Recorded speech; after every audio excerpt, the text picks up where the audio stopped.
So today we have to start from number 10. 8. I remember number 8. Right. Number 8, Mangala Sutta, page 98.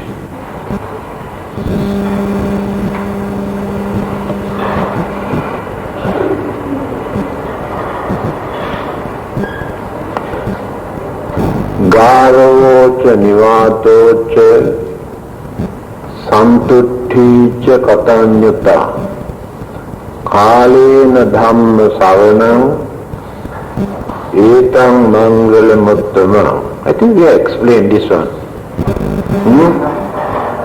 Number 9. Khantīca sovacasata samanānaṁca dassanam kālena dhamma sākacchā etam mangalamuttamam. Khanti, patience. Sovacasata, obedience. Samanānaṁca dassanam, sight of the samana or holy men or monks. Kālena dhamma sākacchā, and religious discussion at due season, proper time. Now these are the 3 kinds of blessings. Patience is a real blessing. According to my own experience, although sometimes people come and criticize me, the way how I practice my patience could manage to overcome so many problems and troubles and disturbances and enmity and anger and so many problems. Therefore, it is very difficult at the beginning. People may think we are covered or we are scared. That is why we keep quiet.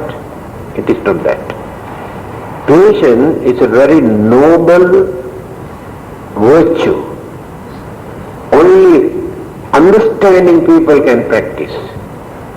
Very narrow-minded and very greedy, very hot-tempered, people cannot practice patience. Only those who have very deep understanding. Patience does not mean keeping quiet.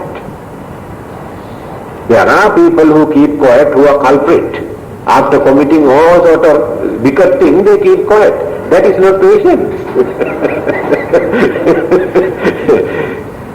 Patience means when others come and accuse and insult, scold, complain, ridicule, then you have to think,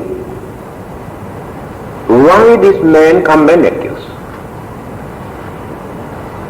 And you feel sometimes you are innocent. You are not deserved for his accusation. But unexpected accusation, criticism always come to us. This is the nature of the world where we live.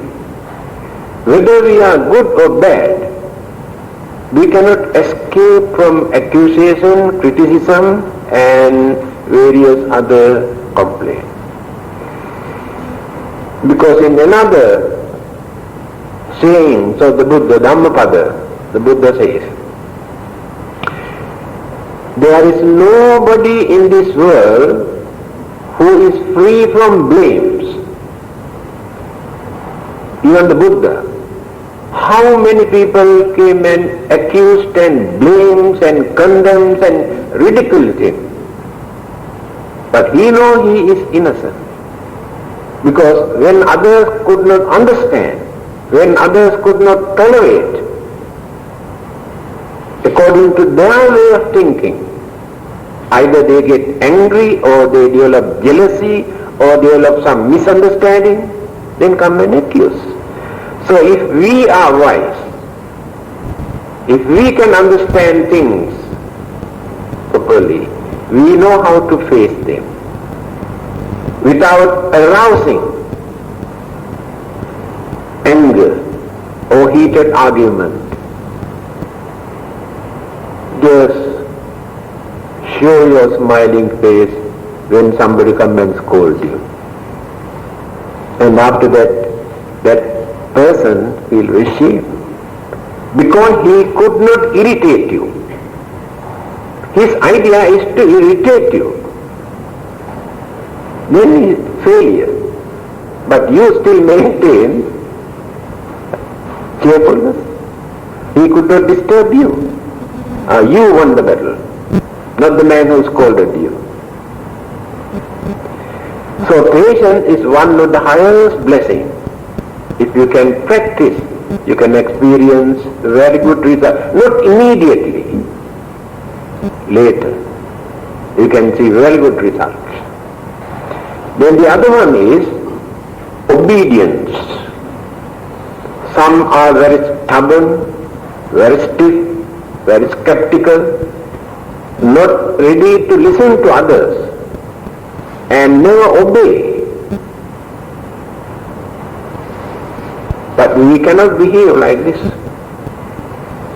There are certain people, we have to listen to them. There are some people we have to obey. Rulers, kings, whether they are good or bad, we have to obey them. That is the law. Again, religious people, parents, elders, we listen to them, we respect them, we honor them, whether they are Buddhist or otherwise. That kind of obedience indicate there is some sort of development in our mind, understanding in our mind. So when you become obedient, you never lose anything. When you become stubborn, you may lose something.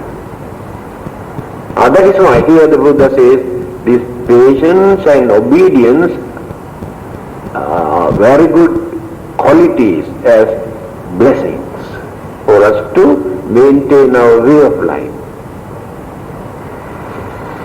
Next one, Samanananta Darsana. You know, in certain countries, people don't like to see, especially monks, early morning, or when they are going to do very, very important, very auspicious work. They say the monks give bad luck. The reason is, first thing, they are bald-headed, no hair, they don't like it. That means empty. Second thing, monks have renounce. They are penniless, in fact. If they are real monks, they are penniless. They have no their own property. So those who want to lead a worldly life to be prosperous, they don't like monks' way of life. And that is why they say monks bring bad luck. There is a story in Dhammapada. A hunter, when he was going for hunting, on the way he met a monk. After that, the whole day he went on hunting animals in the jungle. He could not catch even one animal. He was so angry. He thought that monk is the main cause. That is why I could not catch any animal today. When he was returning, again he met this monk. He wanted to get hold of him and wallop him properly. And when he wanted to beat him, what the monk did, he climbed a tree. And he had his hunting dogs also with this man. When this man was beating with a stick, the robe of these monks dropped on the hunters. Then the hunting dog came and attacked this man because the smell come from the robe, not from the body. You understand? How the bad reaction returned. Because he attacked and disturbed an innocent man. So, samananancha dassanam, the Buddha says it is a blessing. If you happen to meet a monk, because monk is a harmless person. He is a kind person. He is an honest person. He can guide you, he can advise you, he can bless you. These are the good qualities. Therefore, it is a blessing. If you can associate with a monk, you get the blessing, you get advice, guidance for you to be good. That is why the Buddha says, samananancha dassanam, sight of a monk also gives blessing. Number 10, tapocha brahmacharyacha arya satchana dassana nibbana satcha kiriyacha etang mangalamuttama. I think you can remember this Mangala Sutta started from our day-to-day life. Not to associate with bad people, associate with good people, respect those who are worthy of respect, and don't neglect your father and mother, fulfill your duties toward them, don't neglect your wife and children. There are certain duties for you to fulfill for them, and went on, now slowly cultivating, developing the virtues. They have come to that highest level now. Number 10. Tapocha brahmacharyacha, self-control, pure life. Tapas means self-control. Self-control means those who do not like to indulge their senses to enjoy worldly life, they try to control their senses, calm their mind. Now they are not crazy for anything, not greedy, not jealous. Then so many evil things slowly disappear from their mind because they try to discipline their mind, their senses and their body. That peaceful life paved the way for them to find the final goal, the salvation, by cultivating these good qualities. Then brahmacharya. Brahma, there are two meanings. There is one precept. Those who observe 8, 10 and some extra precept, they observe this, abrahmacharya veramani sikkhapadam samadhiyami. That means they lead a life of Brahma.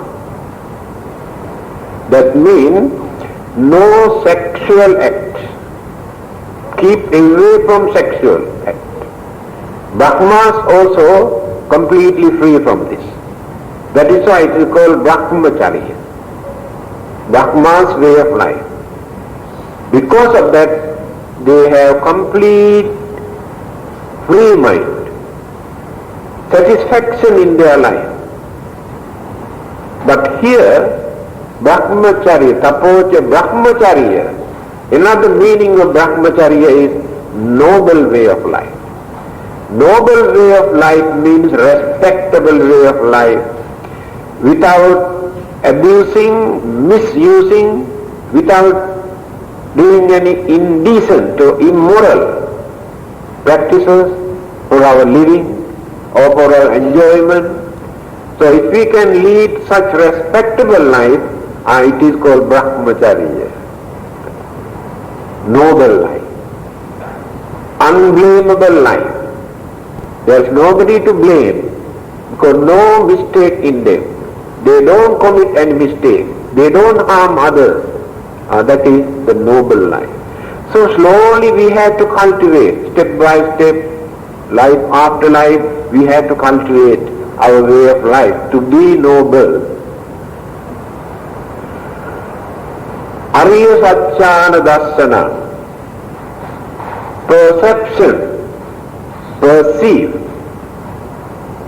realization of noble truths.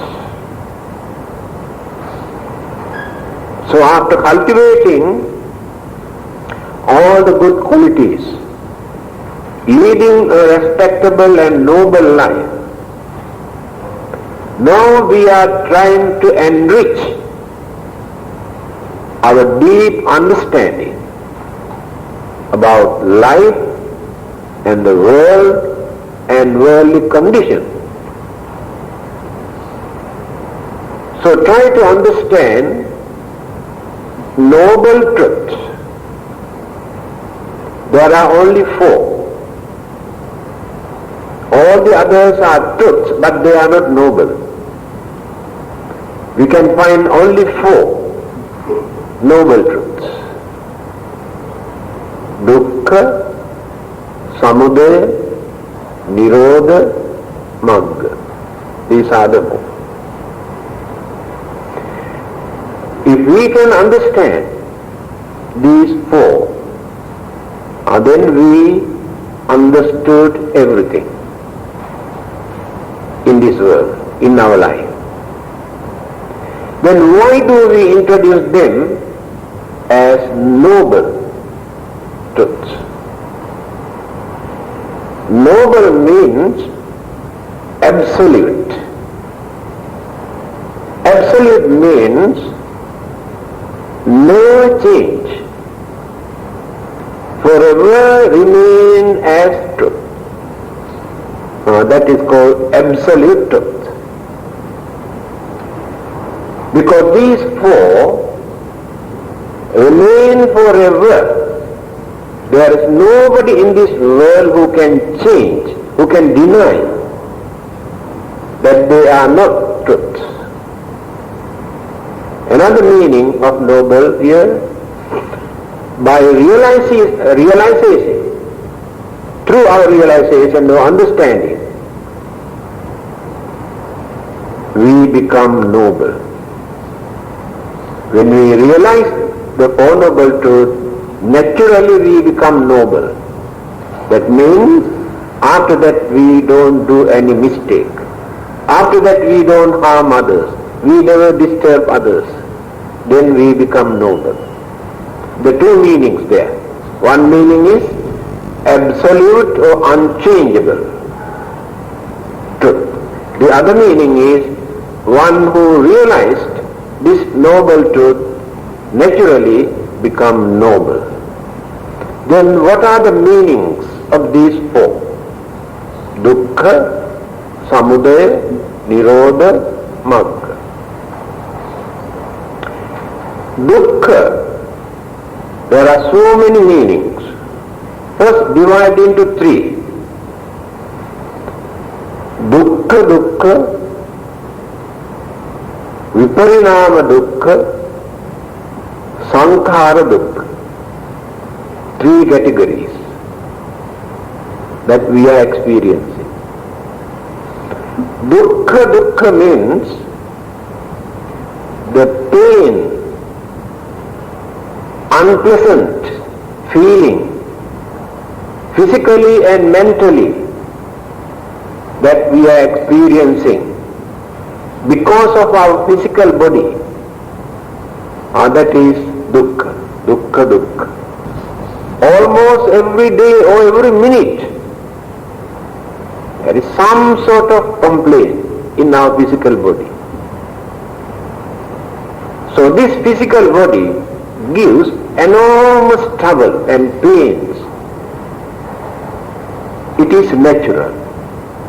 There is no physical body in any part of the universe where those living beings are free from this dukkha. That is why it is called absolute truth. Whether it is in human or animals or devils or ghosts or devas or brahmas, all those living beings are subjected to this universal law of dukkha. But there are different degrees in different areas. Humans and animals and devils and spirit and devas and brahma, they have different degrees of suffering, dukkha. But no one is free from dukkha. Whether we are rich or poor, religious-minded or not, educated or not, we are not free from dukkha. Because the nature of the formations of our physical body is such. It is due to the elements and energies in this physical body. There are the clashes, friction, imbalance, create sicknesses, pains, troubles. So we cannot blame others. That is the nature of the physical body. Then the second stage of dukkha is viparinama dukkha.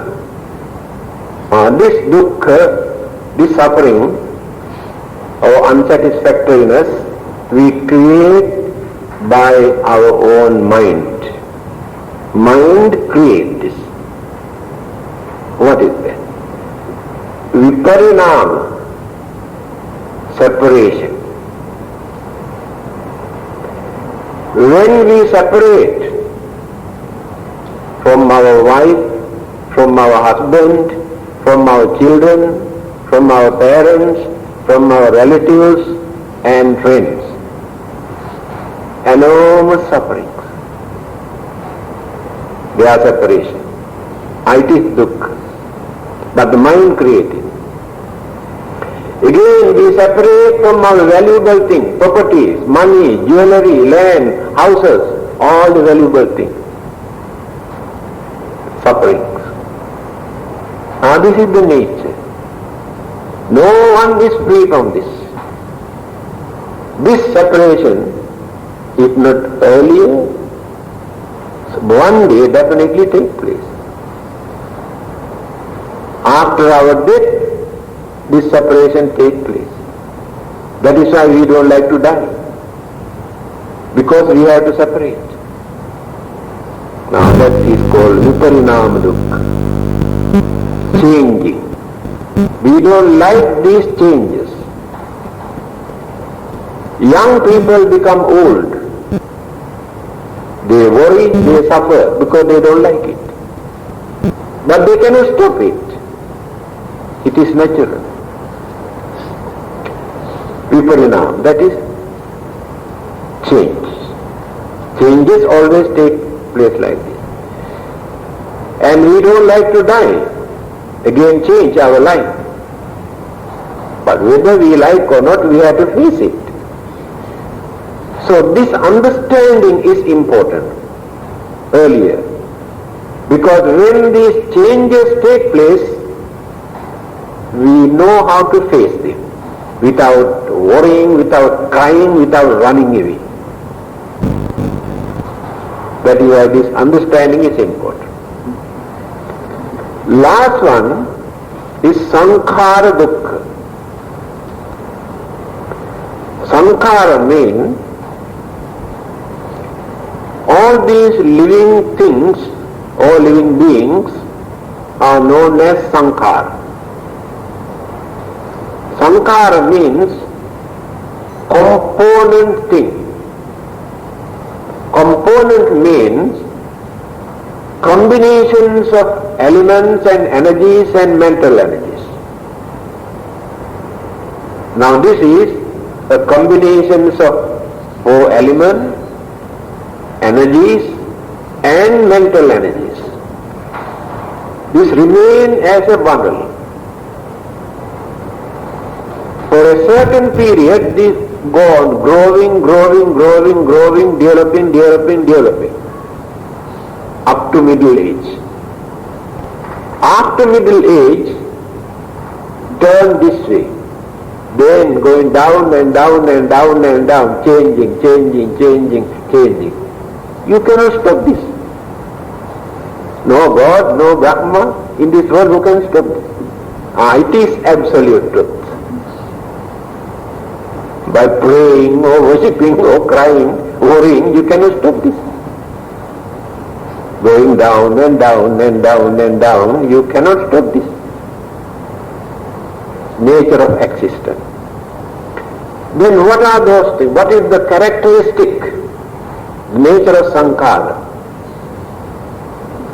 Uttado panyayati, vayo panyayati, Thitatsa anyatattang panyayati. These are the characteristics of all these component things. That is the most appropriate word, component things, sankhara. All these are component things. That means combinations of elements and energies and mental energies. One bundle. Then changes take place every second, every minute, every hour. Going on changing. Otherwise no existence. First thing, we can see things come into existence, appear. A child, a baby is being born. We can see. And plant or flowers or fruits, we can see how they appear. After that we can see how they grow.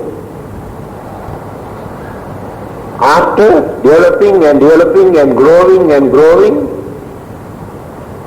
then start to decay. Beautiful flowers you have seen few days ago, now faded, smelly, change the color, decay. Fruits, beautiful, very tasty. You can see. If you don't pluck, when they are ripe, they drop and rot, then smelly, decay. Trees, they grow, they produce flowers and fruits, remain for many years, then decay and collapse. The whole universe is like this. Planets, stars, galaxies appear, exist, decay and disappear. Now if you study these stars very carefully, you can see the changes. Those days, even few thousand years ago, people could manage to predict many things by observing stars. How changes take place on this earth. Certain stars, new stars appear, but not suddenly. Movement of these stars, when change, then visible. It become visible, but it existed. Then after some time you can see the big one become smaller and this is no more. And certain stars completely disappear suddenly. When you study astronomy, you can understand this very clearly. This is the nature of the universe. Even the sun and the moon, you think last forever. The Buddha said there are thousands of suns and moons, but we can see only one. But astronomers say, yes, there are many, according to their observation. But all these planets, galaxies are changeable. And this earth where we live, we think remain forever. It is a dream. This one is decaying and decaying and decaying, and one day completely disappear. This is the nature of universe and world system. So appear, exist, decay, disappear. This is called sankhara dukkha. All these things. So our body also subject the same universal law. So how nice if we can understand this earlier. Then we don't create misconception, wrong ideas about our life.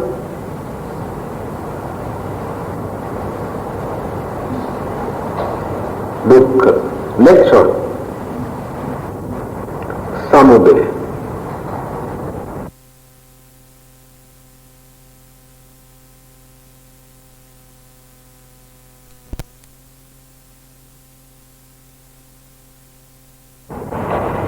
Dukkha. Next one. Samudaya. What is the cause of our unsatisfactoriness, sufferings and unhappiness? What is the cause? Who is responsible for that? It's very easy for us to say, God is responsible, devil is responsible, ghosts are responsible. These are all our imaginations. But we do not know, or we never think, or we never try to understand what is the real cause of all our unhappiness, unsatisfactoriness. Very simple.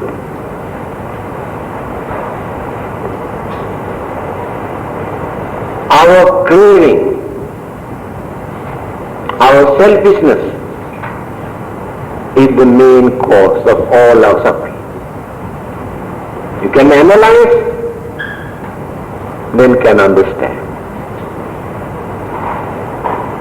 We create these sufferings in our mind because of our craving. If there is no craving in our mind, we never worry, we never cry, we never complain, we never accuse, and we never maintain unhappiness in our mind. Because we know that it is natural. But the trouble with us is our craving is so deep in our mind. We are willing to suffer, but not willing to give up our craving.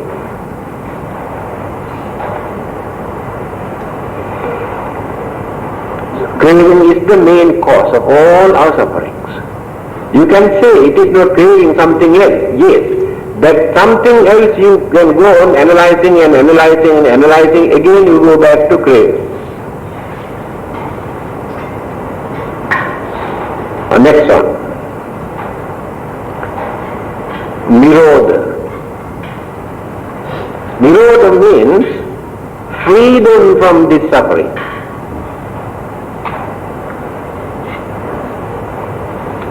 How do we feel when there are no more worries in our mind? When there are no more disturbances in our mind? Or when there are no more responsibilities in our mind? Mind is completely free. We never experience in our life that type of life. Always there are worries, responsibilities, disturbances, then no freedom. When we reduce that craving, then the mind becomes free. Free from these disturbances. That is called Nibbana or Nirvana. What is the meaning of this word? Ni means no. Vana means craving. No more craving. That is Nirvana. People ask, where is Nirvana? They are Nirvana. Where there is no craving, Nirvana is there.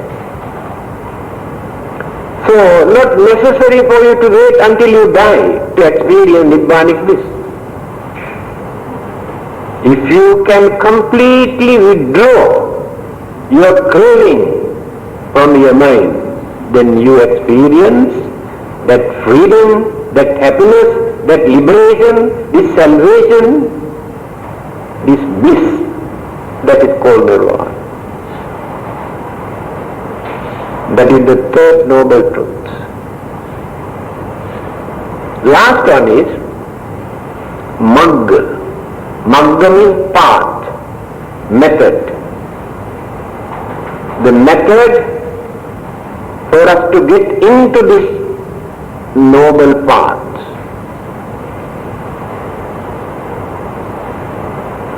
Eight noble paths.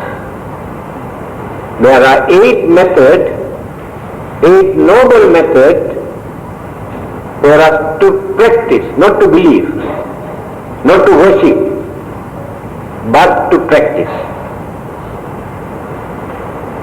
When we practice these eight methods, then you get into this noble path.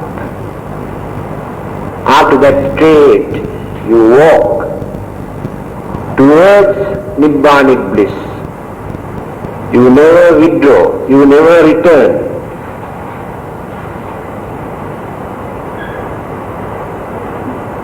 Samma Ditti, Samma Sankappa, Samma Vacha, Samma Kammanta, Samma Ajiva, Samma Vayama, Samma Sati, Samma Samadhi.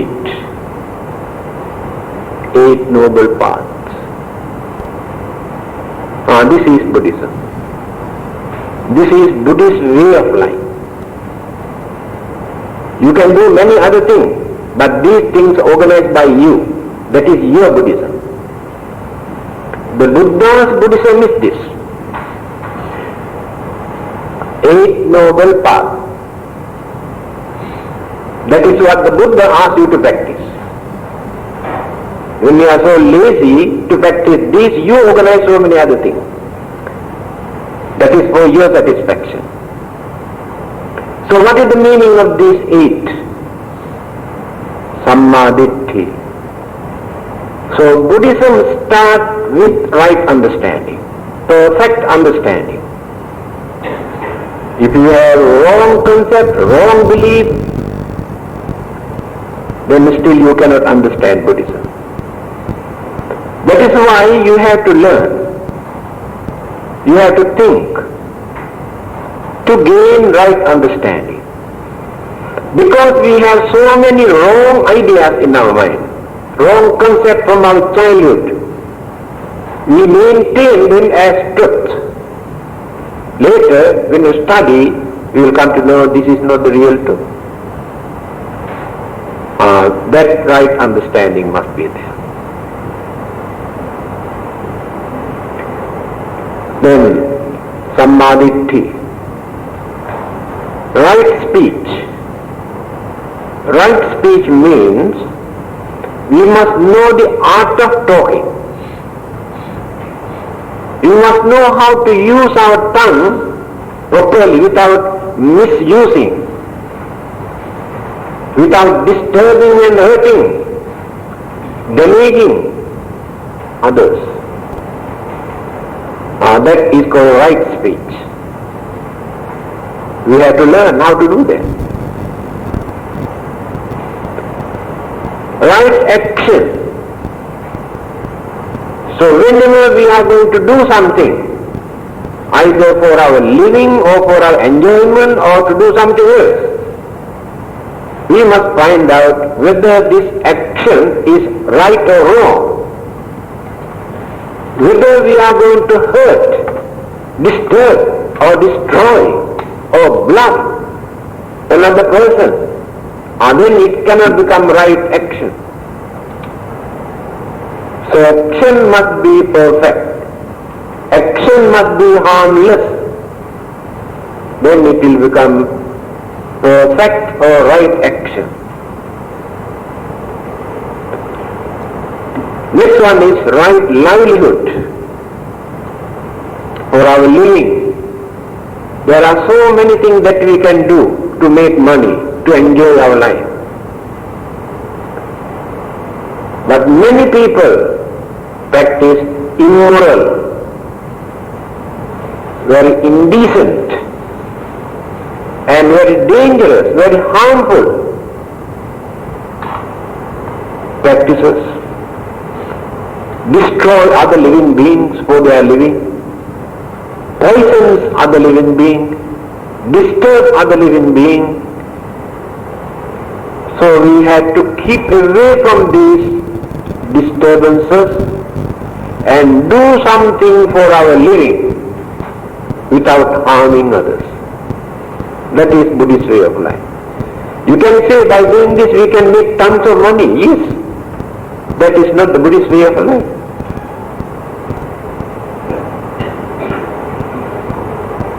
When the right effort,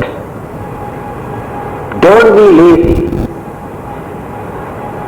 Use your life.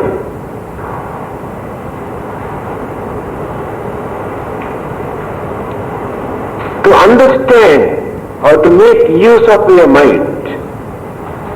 You have a very energetic human mind.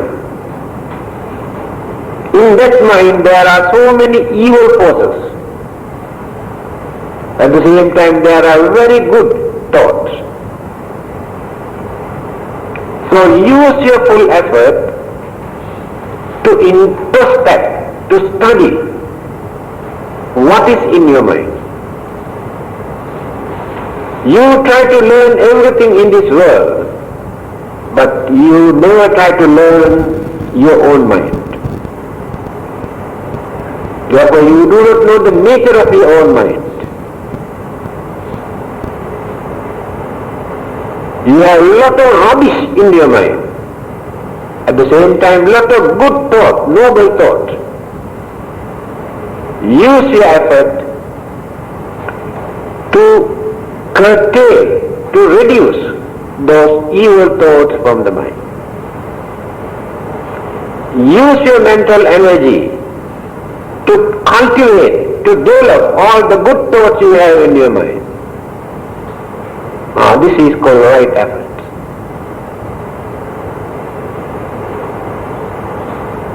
Then right mindfulness.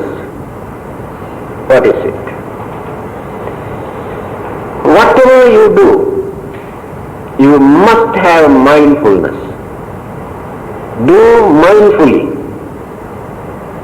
Don't allow your mind to run here and there and do your work. You make mistake and your mind also never gets peace. When you do things mindfully, you train your mind. Because you don't allow mind to run here and there, you train and train and train, then you can do your work accurately without making mistake. Again, when you do things mindfully, you can avoid bad things. You know these things are wrong. You know these things are good. So that you can develop your religious way of life also when you do things mindfully.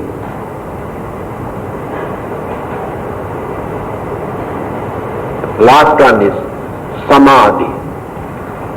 Samma samadhi. Peace, tranquility, satisfaction, calmness in our mind. Now we haven't got any of these things. Because always we stir our mind, we disturb our mind. By following these noble methods, by training our mind, we get the chance to maintain peace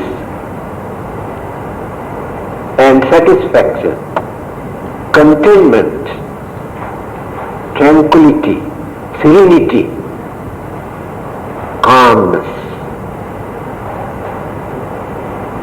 What else you need? Now that is called Eight Noble Paths. Anyone who practices these Eight Noble Paths get into the nirvanic bliss, find out the aim of life and final salvation. That is called Arya Noble Paths, or Noble Truths. What is the time now? 9? I think better to stop. Some more. The next subjects, there are many things to discuss. Number 11. So I cannot finish it today. Very important one, next one, number 11. So next Friday, anyway, try.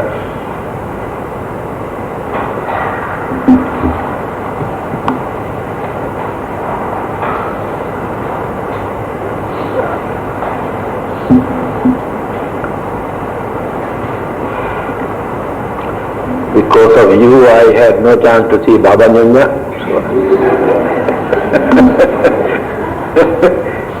I came back to speak a few words.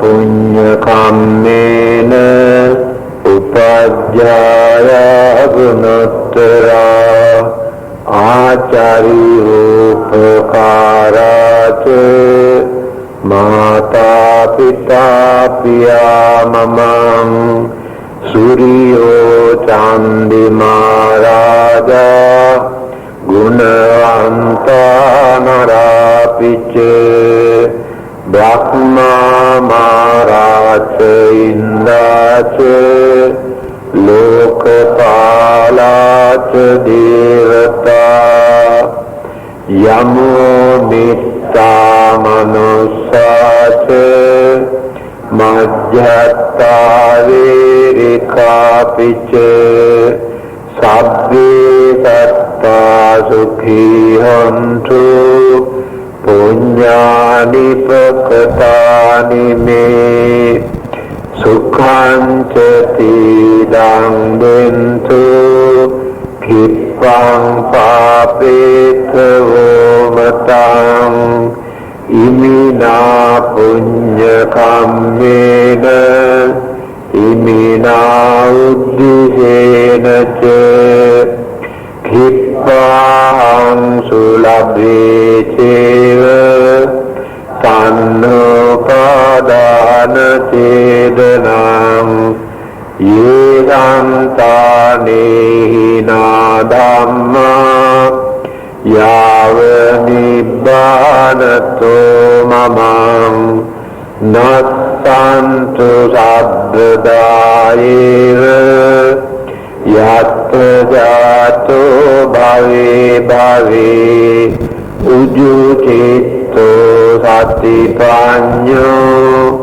Salleko Viriyavamina Mara labhantu no kasam katunca viriyesu me buddhadi pavaro nato dhammo nato varuttamo nato pacceka sambuddho Sangho Natottaro Mamam Tesottamanubhavena Maroka Sanglabantu Ma